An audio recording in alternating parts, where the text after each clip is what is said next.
Hello and welcome back to Skeggsy on the farm in rural Thailand. As always, I hope this video finds you well.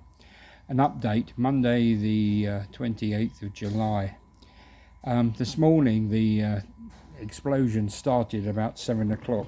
They started in the distance, but as the morning has gone on, they've got louder and louder. I'm going to take you for a little bit of a bike ride. This is our land on the right hand side here.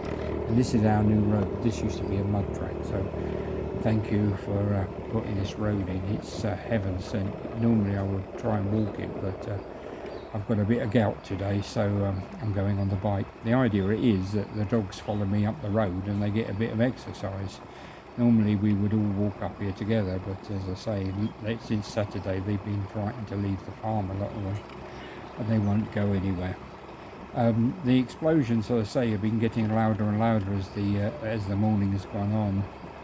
I'm going to stop here. That's our grass. That's the land that we filled. If you've been watching my videos, we filled that with soil and we've planted grass to feed the cows. On Saturday, if you watched the last video, we got asked to evacuate the building and evacuate the area. The reason being is because if you look across the road here, or across the field, to the side of that tree, hopefully you can see a mast. I think I'm going to zoom in and try and show you. But that mast is actually on a military base, and we were told that there could be a good chance that they were going to try and bomb that military base. Pickle, that's about as far away Pickle's been from me since Saturday. Goes everywhere with me. The fighting is continuing. What can you tell us? Yes, that's correct. It's another fourth day of intensive fighting along this 800 kilometers long border. It's a very remote area where the fighting is taking place. One of those pockets of fighting is not far from here in Sisaket province, where I got reports today that there was early in the morning intensive fighting. We then had helicopters flying past us here. We had a lot of ambulances coming on the roads where locals told me these are victims. These are mainly soldiers coming from the front lines being brought back. But also along the rest of the border in Surin province, for instance, there's currently fighting going on. And we also saw in the southeast where there are some contested islands fighting on the sea. Surin is literally on my right hand side. You'll see better in a minute when I'm going to show you, but just carry on down the road. Yeah, so Surin is over in that direction, and that's where a lot of the loud explosions were coming from. Down there, if you went straight across, you would come to Prasat. So you would come at the end of this road here and turn right, and that would take you into Prasat, probably about 8-minute ride away.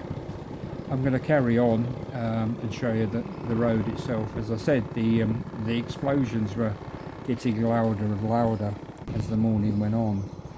I did hear jets. You can't see because it's cloudy, but you could actually hear jets in the sky. We normally get we get commercial aircraft coming over probably about 3 or 4 times a day, but this was like constant noise all the time, like and it was a slightly different sound to it as well. So I think they were definitely the F-15s that the Thai Air Force have. And since their appearance, we've seemed to have managed to stop all the explosions now. I'm not saying that these planes went and attacked whatever was doing it, or maybe there's a ceasefire being announced or whatever. But as I say, since I started doing this video, I haven't heard one explosion at all. In fact, it's gone very, very quiet, which is even more surprising. So the RV, this is on that road there stopped, and it just goes down to a couple of extra farms down there. I'll carry on a little bit further and see if I can show you the army base. People in the village say that there were 2 explosions on the military base. That might have happened when we were actually evacuated, because you know, if something had actually landed over there, we would definitely have heard it. But it literally is on the other side of the trees. You got the A24, which is basically a dual carriageway, just like the M25, M23, or the M25. It's a dual carriageway. It's literally just on the other side of those trees there in the distance. But hopefully that you know, we're all safe. We've all had to give our names to the big boss in the village to say who's staying. There are probably about 8 people staying at Auntie's last night. I stayed here. I stayed on the farm. I didn't go anywhere. I slept well. There was no noise during the night. It was perfectly calm. So again, no worries. I think most of the big explosions sounded, you know, away from us. There was nothing really close, though.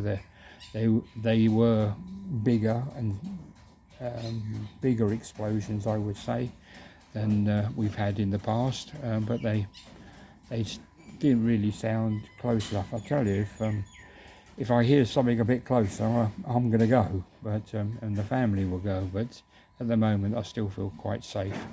And as I say, hopefully with the silence of the guns or the explosions, someone's been talking to each other. I think Trump got involved a little bit as well. So hopefully it will stop and we can all go back to normal.